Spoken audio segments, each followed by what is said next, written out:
Bismillahirrahmanirrahim. Assalamualaikum warahmatullahi wabarakatuh. Kita berjumpa lagi dalam mata kuliah ekonomi manajerial, masuk dalam pembahasan tentang estimasi permintaan. Bicara tentang estimasi permintaan, tentunya ada beberapa pertanyaan umum tentang permintaan.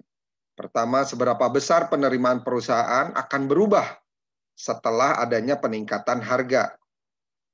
Lalu pertanyaan selanjutnya, berapa banyak produk yang diminta apabila konsumen naik pendapatannya? Berapa banyak kenaikan penjualan apabila perusahaan mengeluarkan biaya iklan dalam jumlah tertentu? Juga pertanyaan, berapa banyak permintaan akan jatuh apabila pesaing menaikkan biaya iklan atau menurunkan harga? Untuk itu kita lihat masalah identifikasi merujuk pada beberapa kesulitan menurunkan kurva permintaan dari data yang ada di pasar. Kurva permintaan biasanya diestimasi dari kuantitas dan harga produk dari pasar. Akan tetapi kesulitannya adalah waktu, pasar, selera, pendapatan, harga, komoditas yang berhubungan yang selalu berubah, sehingga hal ini sulit untuk diidentifikasi. Selanjutnya kita lihat kaitan dengan kurva harga kuantitas dan masalah identifikasi. Dari grafik yang Anda lihat, ini kita lihat adanya perubahan estimasi, ya, estimasi permintaan berkaitan dengan adanya perubahan harga dan kuantiti yang diminta.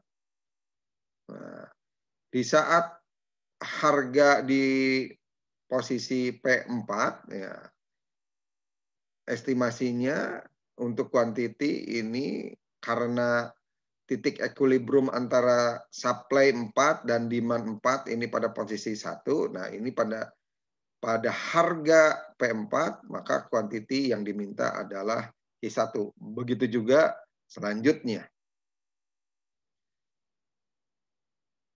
Estimasi permintaan dengan menggunakan pendekatan riset pemasaran.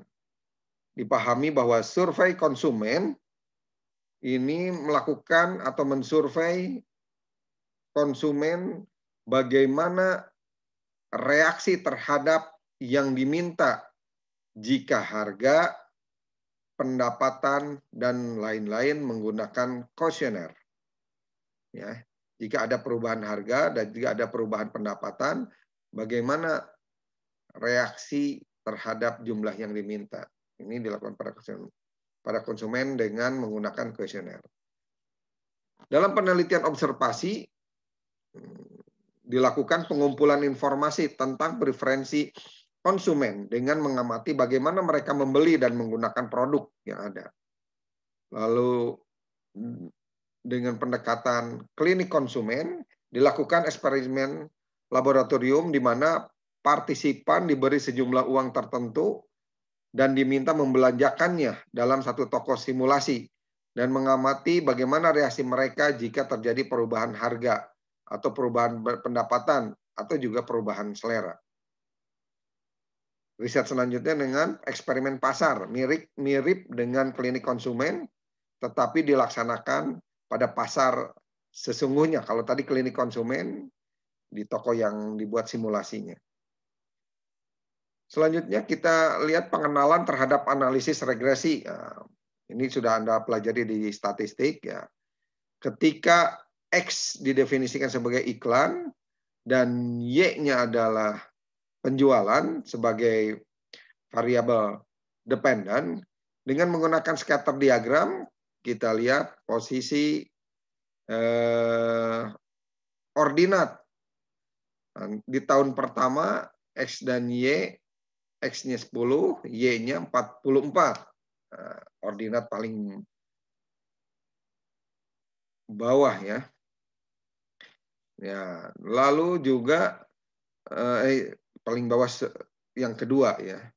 Lalu pada tahun ke-10 penjualan sejumlah 60 dengan iklan sebesar 15. Nah, ini menggunakan regresi Y sama dengan A plus BX. Dapat dihitung ya. Selanjutnya analisis regresi lainnya berkaitan dengan line of best fit, di mana garis regresi ini menunjukkan meminimumkan jumlah dari simpangan kuadrat pada sumbu vertikal ET dari setiap titik pada garis regresi tersebut. Dulu Anda pernah belajar tentang least squares ya, dengan ordinasi least square, di mana metode jumlah kuadrat terkecil ini dapat dihitung dan menghasilkan data seperti dilihat di sini. Nah, pada posisi awal di mana iklan 10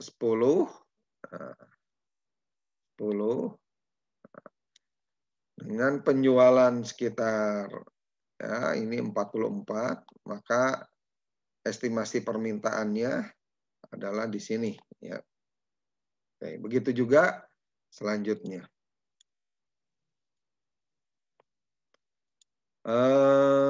Kita lanjutkan dengan analisis regresi sederhana. Analisis regresi sederhana hanya melakukan analisis regresi untuk 2 variabel saja. Ini penting Anda pahami untuk nanti misalkan menggunakan metode analisis ini di penelitian skripsi. Ya. 1 variabel independen dan 1 variabel dependen, di mana proses-prosesnya diketahui dengan menghitung nilai A dan B ya, A sebagai konstanta titik potong vertikal dan B sebagai koefisien kemiringan dari garis regresi. Dengan mengadakan uji signifikasi dari estimasi parameter, juga membuat interval keyakinan untuk parameter sebenarnya. Dengan metode ordinary least squares, kita ketahui bagaimana menghitung dan mendapatkan persamaan, di mana tujuan analisis regresi ini berkaitan dengan upaya untuk menghasilkan nilai estimasi A dan B dari garis regresi tadi ya. YT sama dengan A plus BXT ya, jika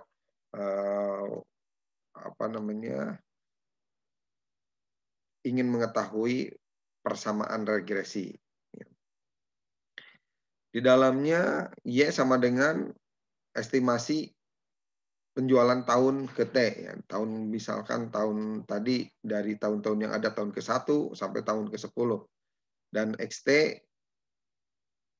merupakan estimasi tingkat pengeluaran iklan. Y-nya penjualan, X-nya iklan. Sementara A dan B, A adalah titik potong vertikal dan B koefisien. ET juga merupakan galat atau deviasi ya, deviasi dari galat. Ya, dari setiap observasi penjualan YT yang berasal dari garis regresi ini.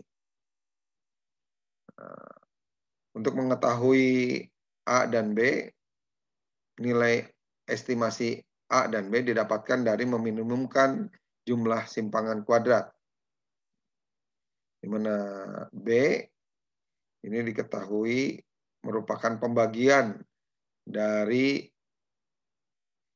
XT min X bar dikali Y min Y bar dibagi XT min X bar pangkat 2. Begitu juga A. A didapatkan dari Y bar dikurangi B kali X bar.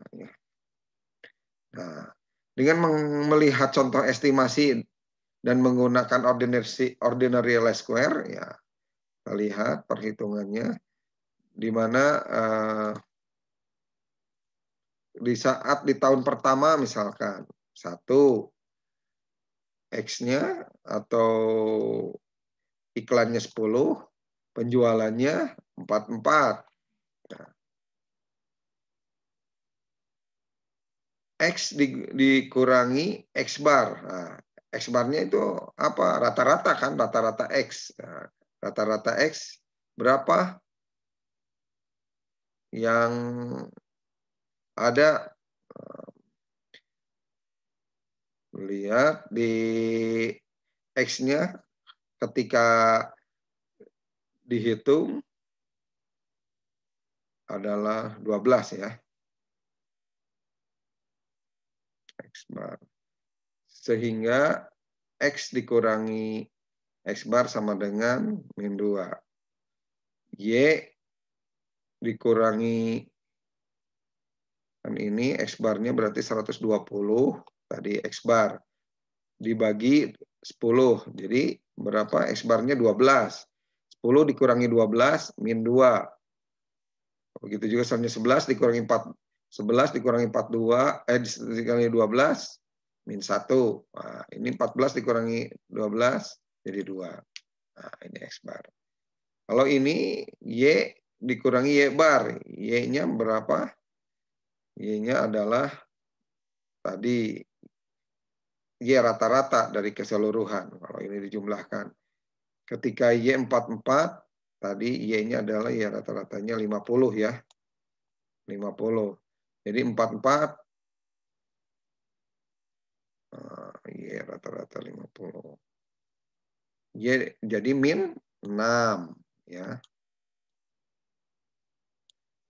Ketika Y-nya 56, Y dikurangi Y bar, berarti dikurangi 50 sama dengan 60. Begitu perhitungannya. Sampai didapatkan nilai persamaan Y sama dengan 7,6 ditambah 3,3 XT. Sementara B-nya didapatkan dari 106 dibagi 30 ya. Kan ini jumlahnya ini 30. 106 bagi 30 sama dengan 3,53 koefisiennya ya. Dan A-nya sama dengan 50 dikurangi 3,533 dikali 12. Jadi 7,6. Nah, 7,6 inilah yang dihitung dari sini. Ya, 7,6 ya. Lalu ini juga 3,53 koefisiennya masukin ke sini. Ya. Oke, ini contoh dari matrik atau hitungan berdasarkan ordinary least square.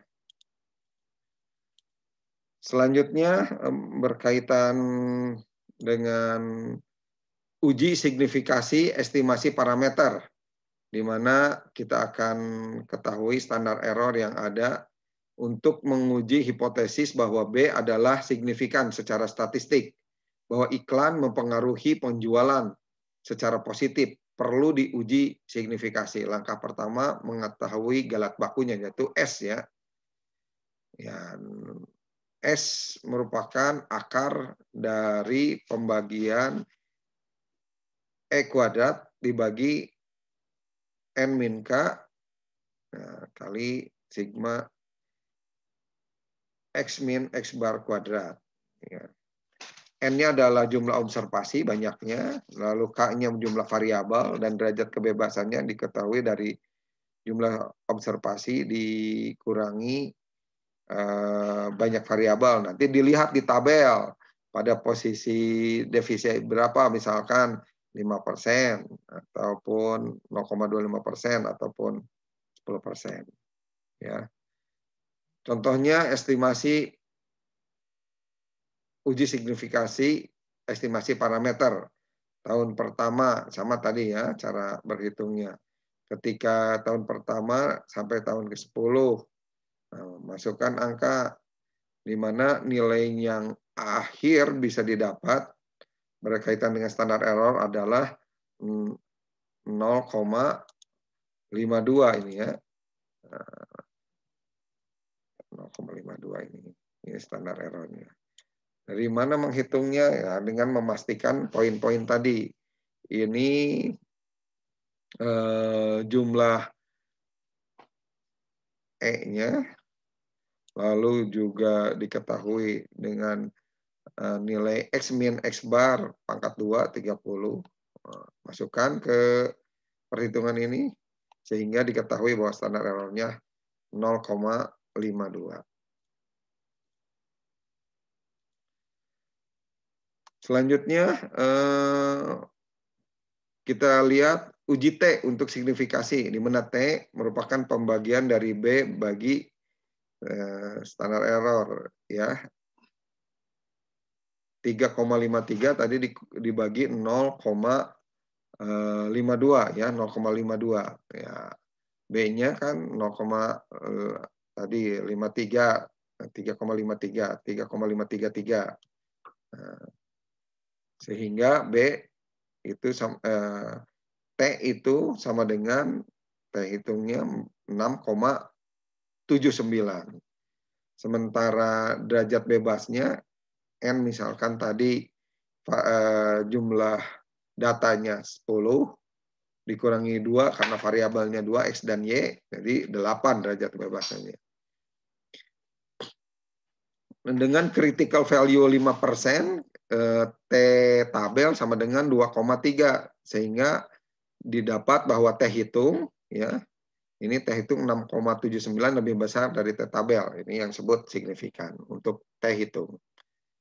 Selanjutnya, uji kecocokan model dan korelasi. Selain menguji signifikasi, kita juga menguji kekuatan variabel penjelas. Ya.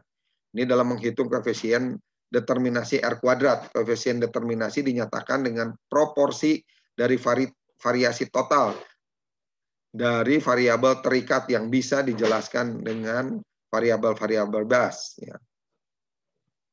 Di mana decomposition of sum of square-nya didapat dari total varian ya.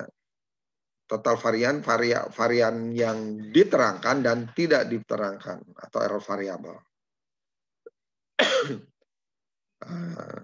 Dengan melihat variasi total yang bisa dijelaskan dan yang tidak bisa dijelaskan, tadi penjualan di sini digambarkan dengan Y dan iklan ini digambarkan dengan X. Nah, kalau lihat dari sini nanti sebarannya apakah sebarannya normal atau tidak normal. Ini tergantung data yang kita lihat. Kalau dilihat di sini seperti yang dilihat adalah posisinya homokedastisitas ya, tidak hetero ya, berpola gitu, berpola. Kita lihat polanya. Pada tahun pertama Y sama dengan 44. Oke, kita lihat. Y sama dengan tahun pertama, Y sama dengan 44.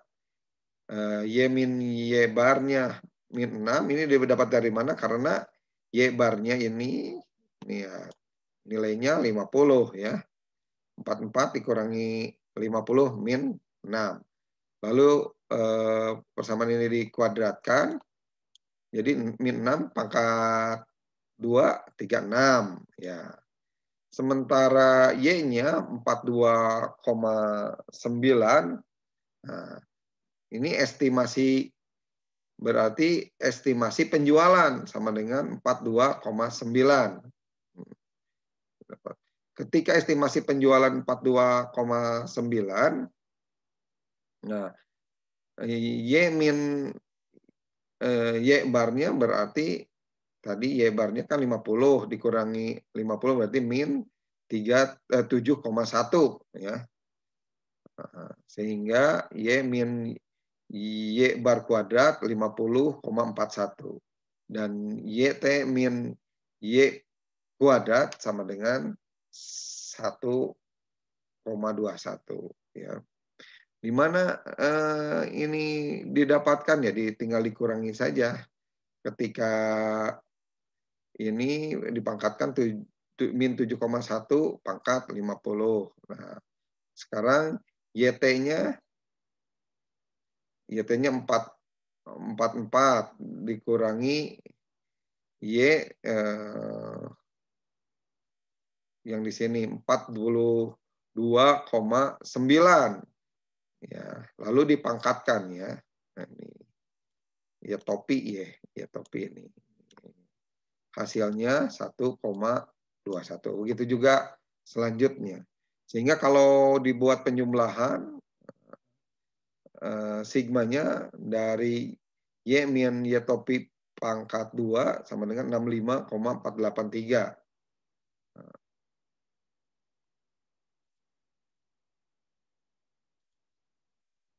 Selanjutnya didapatlah angka tadi dari nilai yang ada 65,483 ya. Lalu juga sigma Y min Y bar pangkat 2 373. Dari 373 ini R kuadrat didapat dari varian yang diterangkan dibagi total varian ya. Total variannya ada 440 sini ya, total variannya. Ini total 440 sehingga R kuadrat atau koefisien determinasinya adalah 0,85 sama dengan 85% berpengaruh iklan terhadap penjualan. Sementara korelasinya R-nya tadi akar aja dari 0,85 sama dengan 0,92 ya. Mendekati 1. Apabila saat variabel dependent, nah tadi variabel dependentnya adalah penjualan. Yang kita cari untuk dijelaskan di hipotesis tergantung pada lebih dari satu variabel yang berpengaruh. Misalkan X1-nya iklan, X2-nya harga, XX selanjutnya tempat dan lain-lain. Ini pada regresi berganda. Misalkan pada contoh di sini X1-nya iklan, pengaruh iklan dan pengendalian mutu terhadap penjualan. Nah, ini dari data yang ada bisa diketahui bahwa koefisien determinasinya sebesar 0,93 dan R kuadrat adjustment-nya 0,91 ya. Sementara standar error regresinya 2,09. Nah, lalu uji autokorelasinya 1,54 dan lainnya datanya bisa diketahui. Selanjutnya koefisien determinasi mengukur proporsi dari variasi total variabel terikat yang dijelaskan oleh variabel bebas. Tetapi di analisis regresi berganda dengan mempertimbangkan besaran derajat kebebasan menurun sehubungan dengan bertambahnya variabel bebas. R2 perlu disesuaikan. Nah, jadi disesuaikannya karena banyaknya variabel. Ya. K-nya itu kalau tadi yang awal yang hanya regresi sederhana sama 2 variabel, kalau berganda bisa lebih dari 2 variabel. Lalu bagaimana dengan menghitung UJF? Analisis UJF ya. Kekuatan menerangkan secara keseluruhan regresi dapat diuji dengan menggunakan analisis varian di mana varian yang diterangkan dibagi dengan varian yang unexplained ya, yang tidak diterangkan. Nah, dibagi kalau tadi unexplained-nya dibagi N min K, kalau explain variasinya dibagi K min 1. F didapat sebagai nilai uji varian. Apakah pengaruh simultan ini secara signifikan ada atau tidak ada. Nah, selanjutnya multikoliniaritas. Ini ada pada penelitian dengan menggunakan metode analisis regresi linear berganda. Ini merupakan korelasi atau keterkaitan yang tinggi apabila antara variabel-variabel bebas dalam satu model regresi. Nah, ada statistik yang sering digunakan untuk menguji multikolinealitas adalah VIF ya, variance inflation faktor. Nanti nilai ini dibandingkan dengan data yang ada, lalu juga korelasi persen antara variabel-variabel bebas dan CI atau condition index serta agent values-nya. Ini untuk mendapatkan nilai multikolinearitas. Sementara uji heteroskedasititas merupakan ketidaksamaan varians dari residual satu ke pengamatan yang lain di satu regresi berganda. Ya. Model regresi yang memenuhi persyaratan di mana terdapat kesamaan varian dan residual satu pengamatan. Jadi kalau nanti diuji heteroskedasititas maupun sebelumnya multikolinearitas, data yang baik adalah data yang tidak multiko. Begitu juga heteroskedasititas pada ujinya data yang baik adalah data yang tidak heteroskedas, tidak berbeda-beda. Harus tetap homokedastisitas ya. Biasanya terdapat pada data cross section ya. Deteksi heterokedastisitas dapat dilakukan dengan metode scatter plot dengan memplotkan nilai Z-pred atau nilai prediksi dengan nilai residualnya. Bisa menggunakan dengan uji Glaser, uji Park, dan uji White. Ini digunakan nanti pada saat penelitian. Makanya Anda harus fokus di metode penelitian, ya, pembelajarannya. Lalu ada autokorelasi. Autokorelasi ini sendiri berkaitan dengan uji analisis statistik ya, yang dilakukan untuk mengetahui korelasi variabel yang ada dalam model itu dapat diprediksi apakah dengan ada perubahan waktu, perubahan data ini masih terkorelasi atau tidak ya, karena ini berkaitan dengan stabilitas data ya. Nah, kalau ada gangguan ya, pola gangguan ini di sini. Ada gangguan heterokedastisitas dan autokorelasi. Nanti di penelitian Anda, misalkan Anda melakukan uji heterokedastisitas, bagi data yang polanya berurutan, teratur, nah, ini dipersepsikan homokedastisitas. Tapi kalau tidak beraturan ada error atau heteroskedastisitas disturbance ya. Ini tidak beratur, semakin ke sini menyebar. Nah, beda kalau misalkan datanya beraturan misalkan gini, beraturan lurus gitu. Sesuai jadi terpola gitu. Ini berarti error. Nah, untuk autokorelasi ada autokorelasi positif dan negatif, di mana kalau polanya beraturan nih, ada kenaikan yang berkelanjutan ataupun kalau penurunan berkelanjutan berdasarkan data. Beda dengan data yang negatif. Nah, data pertama di positif, data kedua ke negatif, data ketiga positif lagi. Ini jadi tidak menjadi pola yang baik atau negatif autocorrelation. Ya.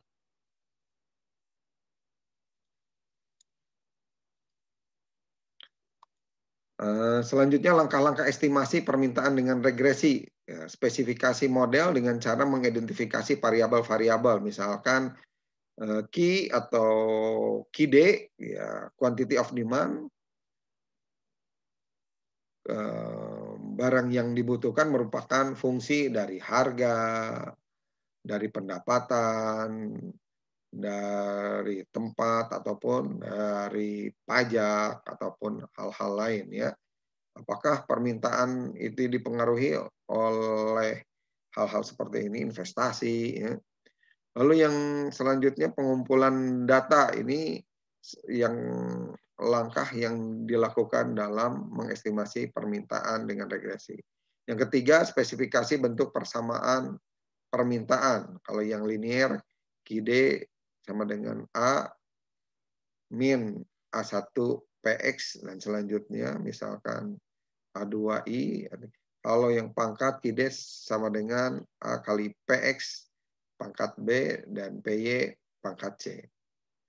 Estimasi nilai-nilai per meter dan melakukan pengujian dari hasil regresi itu sendiri.